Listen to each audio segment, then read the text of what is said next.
आप सभी लोगों से निवेदन, परमपिता परमात्मा के समस्त स्वरूप को प्रकट करने वाले उनके नाम ओम का दीर्घ स्वर में शांत भाव से केवल एक बार मेरे साथ आप सभी लोग मिलकर उच्चारण करें। तत्पश्चात गायत्री मंत्र।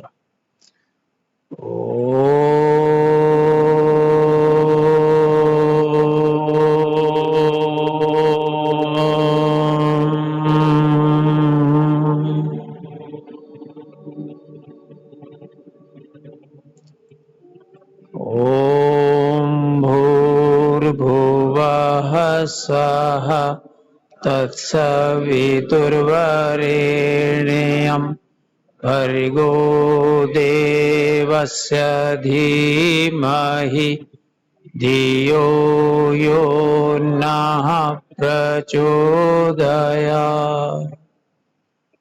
ॐ त्र्यम्बकं यजामहे सुगन्धिं पुष्टिवर्धनम् उर्वारुकमिव बन्धनान् मृत्युर्मोक्षीयमामृतात्। ॐ नमः शम्भवाय च मयस्कभवाय च नमः शिंखराय च मयस्कराय च नमः शिवाय च शिवतराय च। ओम शांति शांति शांति।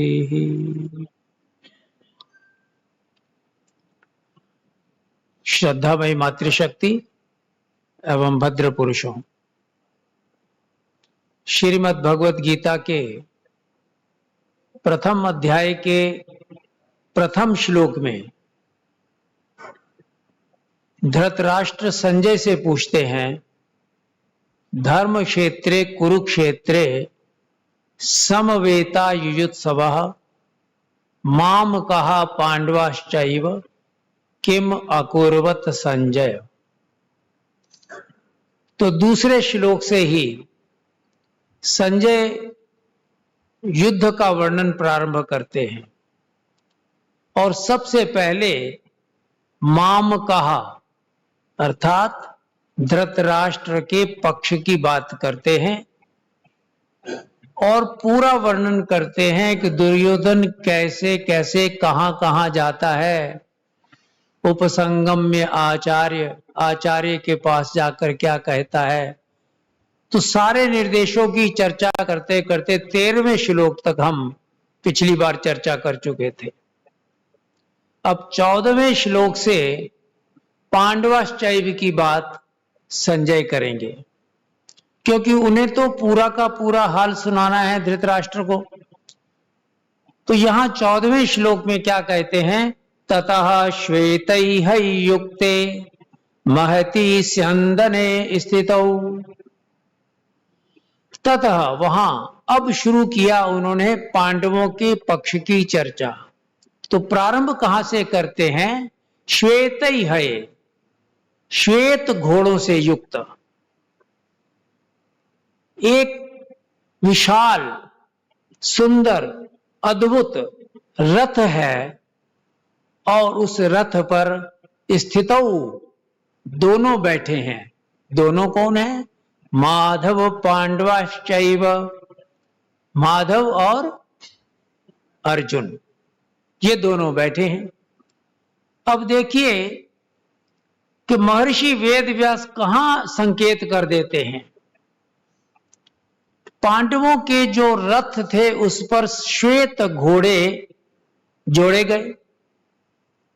संकेत करते हैं पांडव पक्ष के लोग कि हम युद्ध में कोई रुचि नहीं रखते,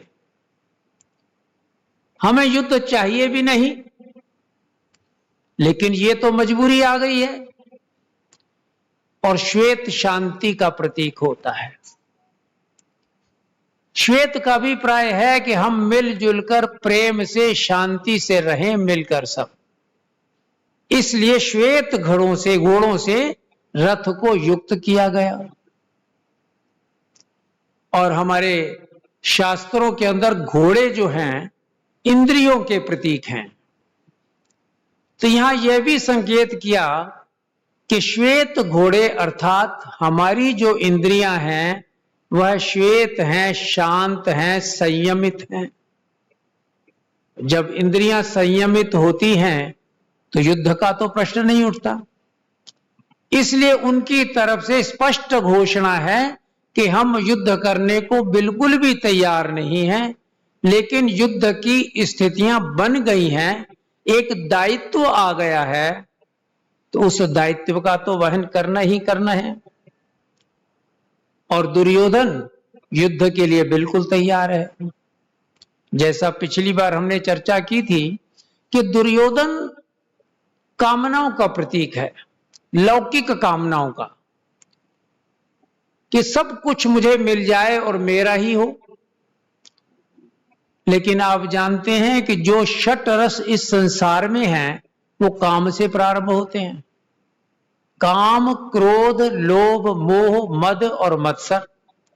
और जहां ये 6 रस होते हैं वहां फिर 7वां अहंकार उस पर राज्य करता है, राजा के रूप में आ जाता है। काम का अभिप्राय है कामना। दुर्योधन जब कामनाओं का प्रतीक है, कामनाएं ही करता रहता है, तो जो भी व्यक्ति इस संसार में कामनाओं के वशीभूत होकर कार्य करेगा तो उसके भीतर क्रोध भी होगा, मोह भी होगा, ईर्ष्या भी होगी, द्वेष भी होगी, अहंकार भी होगा, सारे रस आ जाते हैं। क्योंकि आपने कोई कामना की और कामना की पूर्ति के लिए प्रयास तो करेंगे ना, और प्रयास करने में कोई ना कोई बाधा आएगी। जिससे भी बाधा आती है उस व्यक्ति के प्रति क्रोध का भाव पैदा हो जाता है। और अगर कोई तेजी से कार्य कर रहा है हमारे साथ प्रतिस्पर्धा के रूप में, तो वहां फिर ईर्ष्या भी पैदा हो जाती है। और किसी ने ज्यादा अड़चन की तो फिर घृणा और द्वेष भी पैदा हो जाता है। तो इस प्रकार से ये सारे के सारे रस जो हैं कामना से प्रारंभ होते हैं, अर्थात कामना आधार है इन रसों का।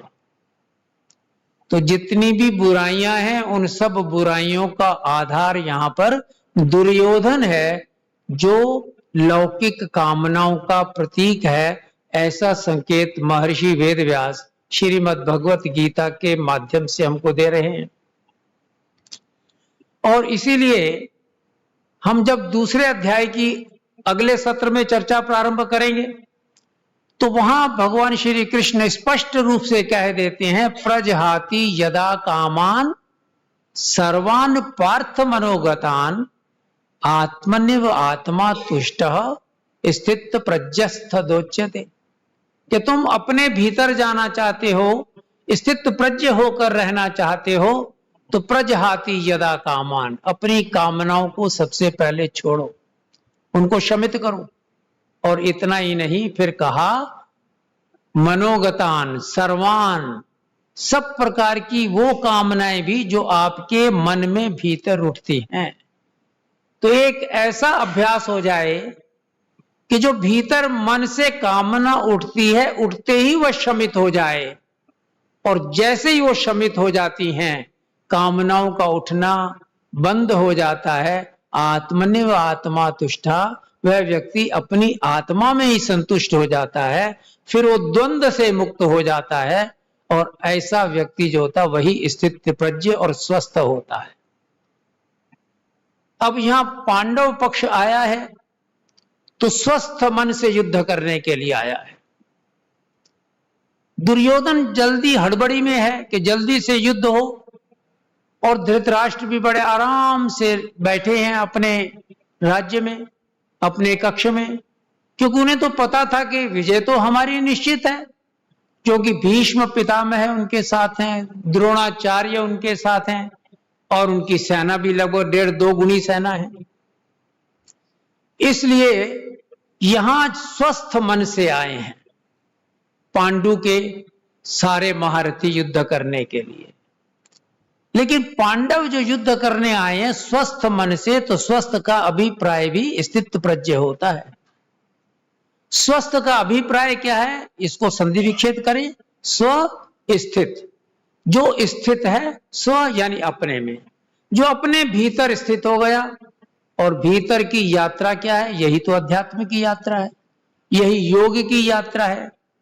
महर्षि पतंजलि जब योग दर्शन देते हैं तो प्रारंभ में ही लिख देते हैं अथ योगानुशासनम योगश्चित्त वृत्ति निरोधा तदा द्रष्टु स्वरूपे अवस्थानम। तब तुम अपने स्वरूप में स्थित होते हो। कब? जब तुम मन का निरोध करते हो। मन का निरोध कब होता है? जब हम योग के अनुशासन का पालन करते हैं। और इसलिए रोग से मुक्त होकर के स्वस्थ होना हो तो हमें कुरुक्षेत्र के युद्ध से यह सीख लेनी चाहिए कि हम बुराइयों और अच्छाइयों की सेना में बुराइयों पर विजय प्राप्त करना चाहेंगे, लेकिन वो विजय प्राप्त आसानी से होती नहीं, क्योंकि नेगेटिविटीज बड़ी स्ट्रांग होती हैं, बड़ी मजबूत होती हैं, और पॉजिटिविटीज बेचारी बड़ी कमजोर सी होती हैं। लेकिन यहां आप देखेंगे कि पॉजिटिविटीज नेगेटिविटीज के ऊपर विजय प्राप्त कर लेती हैं, और उसका कारण सिर्फ और सिर्फ एक है कि उन्होंने भगवान श्री कृष्ण का, योगेश्वर का साथ लिया है। इसलिए संकेत करते हैं कि अपने जीवन में दिन प्रतिदिन के कार्यों में अगर हम योग से युक्त होकर कार्य करना चाहते हैं तो हम भगवान श्री कृष्ण को स्मरण में रखें और योगस्थ कर्मों को करते चले जाएं, तो जीवन में निश्चित रूप से सफलता प्राप्त होती है। केवल सफलता नहीं, संतुष्टि भी प्राप्त होती है। सफल हो जाना कोई उद्देश्य नहीं है मात्र, क्योंकि आप देखेंगे बहुत सारे बड़े बड़े सफल लोग हैं लेकिन असंतुष्ट हैं, बड़े परेशान हैं, टेंशन में रहते हैं। इसलिए मुख्य बात है संतुष्ट होना, मुख्य बात है अपने भीतर स्थित होना। जो अपने भीतर से शांत हो जाता है तो फिर बाहर अशांति उसको अशांति नहीं लगती, क्योंकि बाहर तो संसार में अशांति रहेगी, लेकिन उसको केवल शांति ही लगती है, वह फिर अशांत नहीं होता। इसलिए दुर्योधन प्रदर्शन में, अपने युद्ध कौशल के प्रदर्शन में उद्यत है, लेकिन पांडव प्रदर्शन की बात नहीं कर रहे। पांडव तो दर्शन की बात कर रहे हैं। प्रदर्शन महत्वपूर्ण नहीं है, क्योंकि प्रदर्शन से तो अहंकार बढ़ेगा। दर्शन महत्वपूर्ण है, जिससे अहंकार टूटता है और व्यक्ति भीतर से संतुष्ट होता है। इसलिए आप देखते हैं कि आगे ही इसके अगले श्लोक में क्या कहते हैं। संजय कहता है स घोषः धार्तराष्ट्रान् हृदयानि व्यदारयत, कि जब धृतराष्ट्र की सेना ने शंख बजाए तो पांडव लोग जैसे थे वैसे के वैसे रहे, सुन लिया। लेकिन पांडवों की पक्ष से अब कौन शंख ध्वनि करेगा? युद्ध की घोषणा तो महर्षि भीष्म पितामह ने कर दी शंख बजाकर, लेकिन पांडव पक्ष से किसी ने भी शंख का उत्तर नहीं दिया। उनके मन में यह भाव था कि हम युद्ध करने तो आए नहीं हैं। धृष्टद्युम्न को उन्होंने सेनापति बनाया था और उसने भी शंख नहीं बजाया। चारों ओर चुपचाप शांति हो गई। तो पहला शंख किसने बजाया? योगेश्वर श्री कृष्ण ने। अब योगेश्वर ने तो कहा था मैं युद्ध में पार्टिसिपेट नहीं करूंगा, वो तो एक ड्राइवर था, एक तरह से एम्प्लॉय, लेकिन उसको शंख बजाना पड़ा। और उसके शंख के बजाने में क्या होता है? शंख के बजाने की विधि ये थी, तरीका ये था, जिससे पता लग रहा था कि पांडव पक्ष से जिसने भी शंख बजाया है ये कोई रिएक्शन नहीं है, ये कोई प्रतिक्रिया भी नहीं दी है, केवल और केवल रेस्पॉन्स है, क्योंकि रेस्पॉन्स तो देना ही पड़ेगा। प्रतिसंवेदन है, प्रतिक्रिया नहीं है। लेकिन संजय कहता है धृतराष्ट्र से कि जैसे योगेश्वर सघोषः, जैसे ही घोष बजता है, जोर से बजाते हैं, तो पांडव पक्ष तो सारे शांत बैठे हैं, लेकिन कौरव पक्ष के हृदयों को वह शब्द विदीर्ण कर गया, उनकी छाती को चीर गया, उनके हृदयों में भय का वातावरण पैदा कर गया। और बहुत से कथाकार तो कहते हैं कि आधा युद्ध तो कृष्ण के शंख के कारण ही पांडव जीत गए, क्योंकि जब व्यक्ति के भीतर भय पैदा हो जाए तो फिर उसकी इच्छा शक्ति मर जाती है, इच्छा शक्ति मरती है तो ज्ञान शक्ति भी मर जाती है, ज्ञान शक्ति गई तो क्रिया शक्ति गई, और जब ये तीनों शक्तियां चली जाती हैं तो व्यक्ति का शरीर भी काम नहीं करता, वो चुप करके बैठ जाता है, उसमें शिथिलता आ जाती है, फिर वो कुछ कर नहीं पाता। तो यही स्थिति कौरव पक्ष के महारथियों की, रथियों की हुई कि शंख ध्वनि से उनके हृदयों के भीतर ऐसी चोट पहुंची कि वे सारे सारे भय से युक्त हो गए और भय के कारण हिल गए वहां। लेकिन अर्जुन ने युद्ध करने के लिए तो आया ही है, तो कृष्ण को आदेश देता है कि सेनयोर उभयोर मध्य रथम स्थापय में अच्युत, हे अच्युत, हे माधव, मेरे रथ को दोनों सेनाओं के मध्य में ले जाकर खड़ा कीजिए। किस लिए? कि मैं निरीक्षण करना चाहता हूं कि किन किन लोगों से मुझे युद्ध करना है और मुझे अपनी नीतियों में किस प्रकार से कैसे कैसे बदलाव करना है। अब कृष्ण उस रथ को ले जाते हैं। अब कृष्ण ने ही तो रथ को रोकना है दोनों सेनाओं के मध्य, तो एक विशिष्ट स्थान पर जाकर रोकते हैं।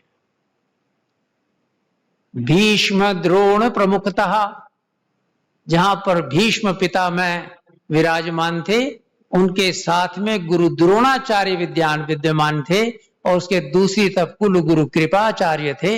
वहां जाकर के रथ को रोक देते हैं। कृष्ण सोचते हैं कि अर्जुन तो बड़ा विचारवान है, हर बात पर विचार करता है और इसीलिए वो विचार का प्रतीक है। और कहीं ऐसा ना हो कि युद्ध के करते करते वो विचार कर बैठे कि भीष्म पितामह तो मेरे दादाजी हैं, मैं युद्ध नहीं करता। इसलिए कृष्ण हर प्रकार की संभावनाओं को समाप्त करके युद्ध के मैदान में उतरना चाहते हैं। तो वहां खड़ा करते हैं कि अगर इसके भीतर का मोह जागना है तो जाग जाए। और वस्तुतः कभी कभी तो लगता है कि ये जो मोह जागा है, ये अर्जुन ने भीष्म पितामह को देखकर भी जागा, लेकिन कृष्ण के उवाच से भी जागा। कृष्ण ही है जो उसको डिप्रेशन में, विषाद में लेकर जाते हैं।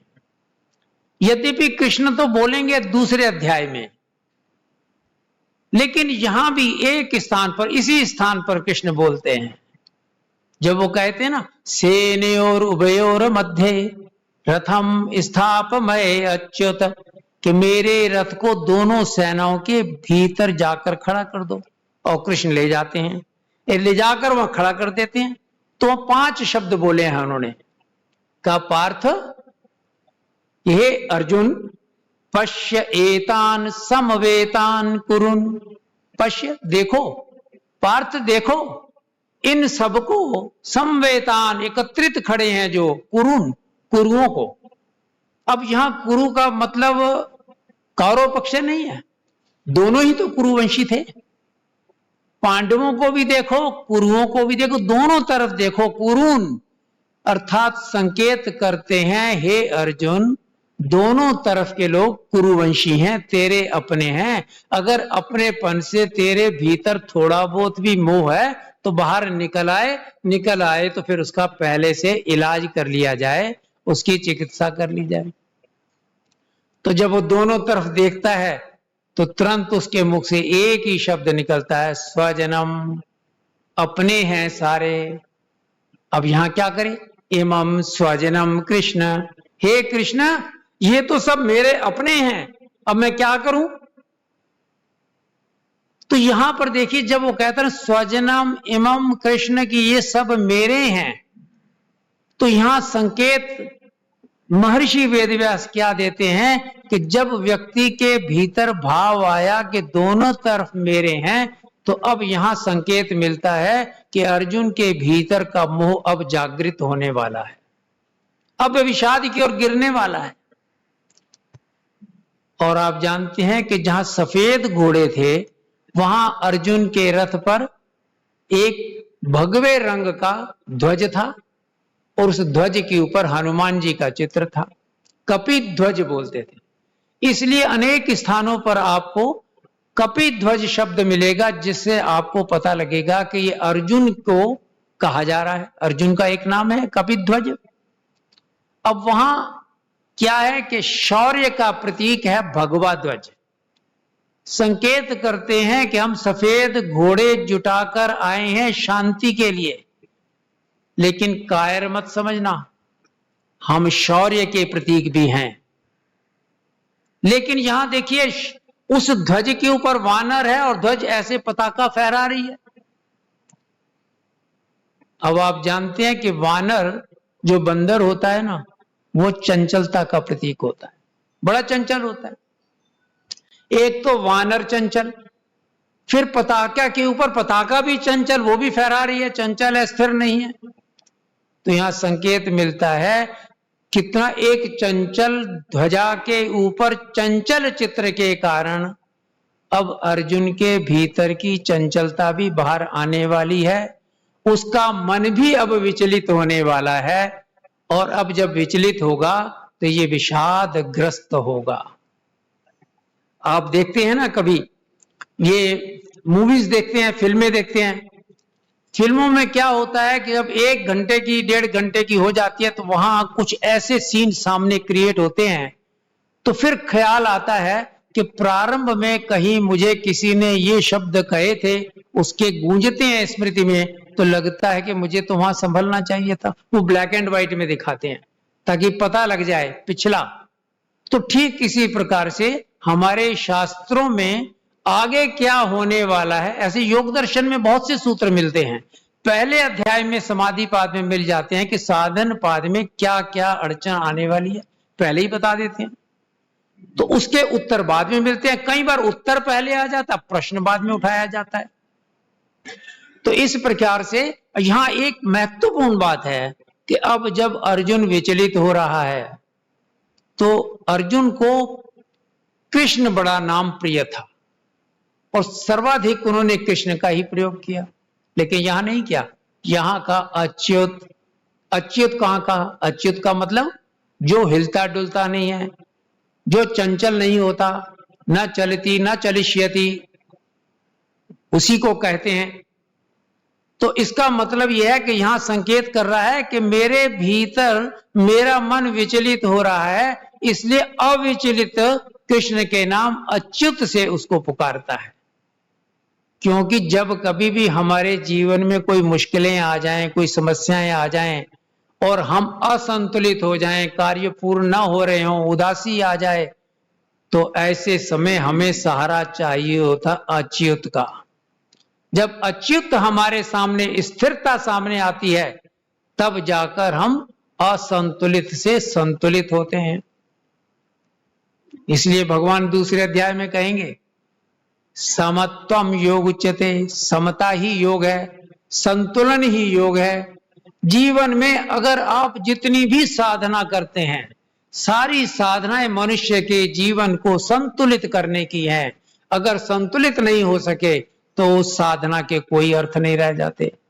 इस संसार में तो संतुलित रहना है।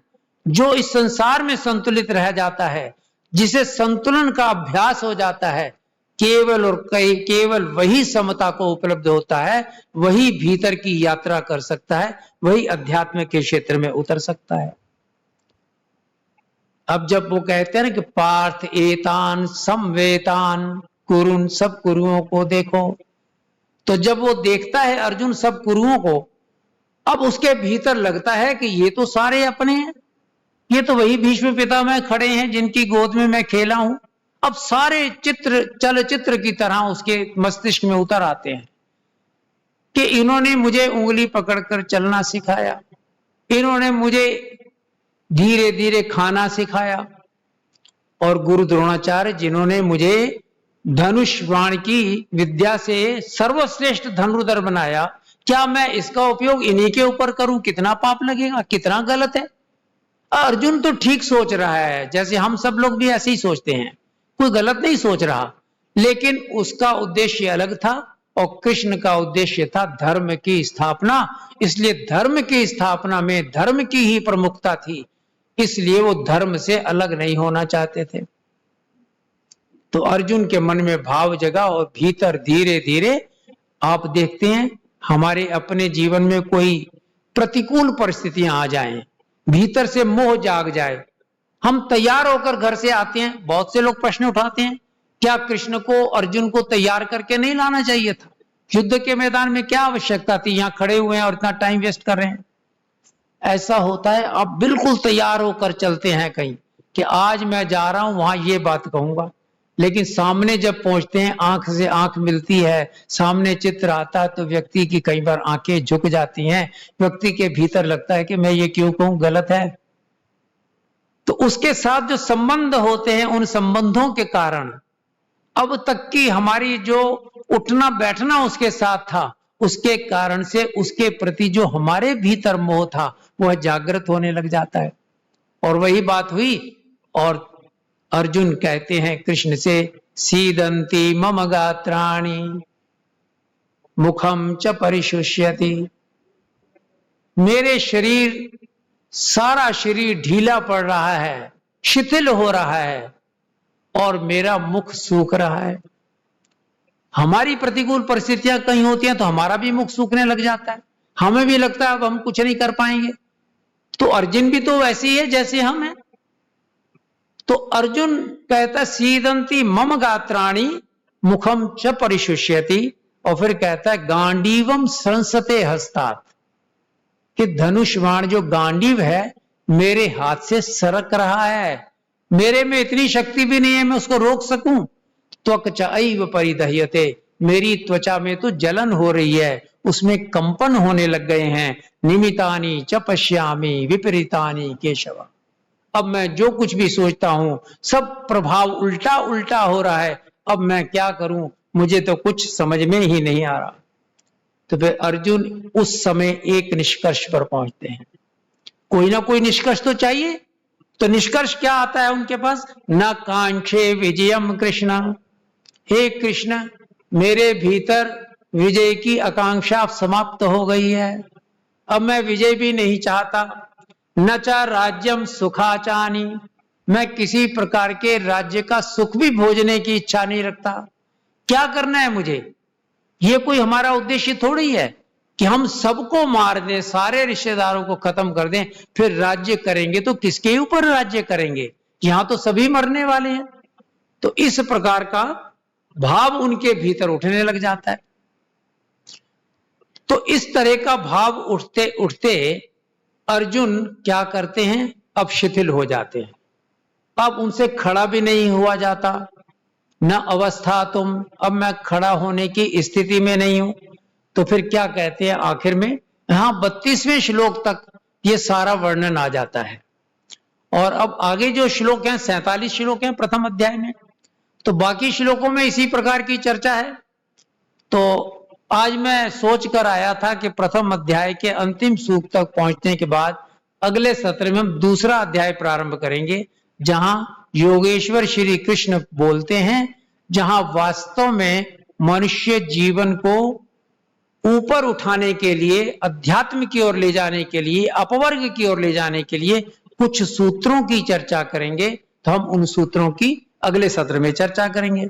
तो यहां अंतिम श्लोक जो हमारे समक्ष आता है 47वां श्लोक, वहां क्या कहते हैं, एवं उक्त्वा अर्जुन सांख्ये रथोपस्थे उपविशतः, ऐसा अर्जुन कहता है। ये कौन कह रहा है, संजय धृतराष्ट्र को सुना रहा है कि ऐसा कहकर अर्जुन ने क्या किया कि रथ के पास नीचे हिस्से में जाकर बैठ गया। विसृज्य सशरम चाचम, अपने धनुष्वाण को सबको नीचे रख दिया। शोक संविघ्न संविता, शोक मग्न मुद्रा में बैठ गया अपने सिर पर हाथ रख करके। और ये स्थिति है कि अब वो पूरी तरह से विषादग्रस्त हो गया है, डिप्रेशन में चला गया है। अब उसे डिप्रेशन से बाहर निकालने का कार्य दूसरे अध्याय में योगेश्वर श्री कृष्ण करेंगे। लेकिन ऐसा आज वाली स्थिति तो है नहीं कि कोई डिप्रेशन में गया, ब्लड प्रेशर नापा, उसको गोलियां दे दी, इलाज कर दिया। योगेश्वर कृष्ण एक प्रकार के मनोवैज्ञानिक थे, और ऐसे मनोवैज्ञानिक थे संभवतः पिछले 5000 वर्षों में इस धरती पर उनके समकक्ष कोई भी मनोवैज्ञानिक पैदा नहीं हो सका। और इसलिए मनोविज्ञान के कारण वो अपने सूत्रों से, अपने ज्ञान से ही उनकी सारी चिकित्सा कर देते हैं और उन्हें उससे बाहर निकाल देते हैं। अब यहां लगता है ना, कृष्ण ने जब उसे विषाद से बाहर निकालना है, उसे विषाद में ले जाने की आवश्यकता क्या थी? योगेश्वर का जो ज्ञान है, जो संदेश है गीता का, वो केवल अर्जुन के लिए नहीं है। अर्जुन तो निमित्त मात्र है, वो हम सब के लिए है, इस संसार के सभी लोगों के लिए है। इसलिए वो ये बताना चाहते हैं कि किस प्रकार से वह विषादग्रस्त हुआ। अगर वो विषादग्रस्त नहीं होता तो विषाद से बाहर निकालने की विधियां कैसे बताते? आपने देखा होगा कि किसी को तैरना सीखना हो तो तैरने की सारी विधियां सीख ले, मास्टर डिग्री भी ले ले, पीएचडी भी कर ले, पुस्तकें भी लिख ले, लेकिन जब पानी में जाएगा तो वो डूबेगा। इसलिए पानी में जाकर तैरना सीखना हो तो पानी में उतरना ही पड़ता है, उतरने के बाद ही पानी से पार होता है। ठीक इसी प्रकार से योगेश्वर पहले अर्जुन को विषादग्रस्त स्थिति में लाते हैं, पहले वो गिरते हैं, पहले उनका पतन होता है, फिर उस पतन से वो किस प्रकार से उत्थान की ओर ले चलते हैं, इसकी चर्चा अगले सत्र में दूसरे अध्याय से हम प्रारंभ करेंगे। इन शब्दों के साथ आप सभी लोगों को बहुत बहुत शुभकामनाएं। ओम शांति शांति शांति।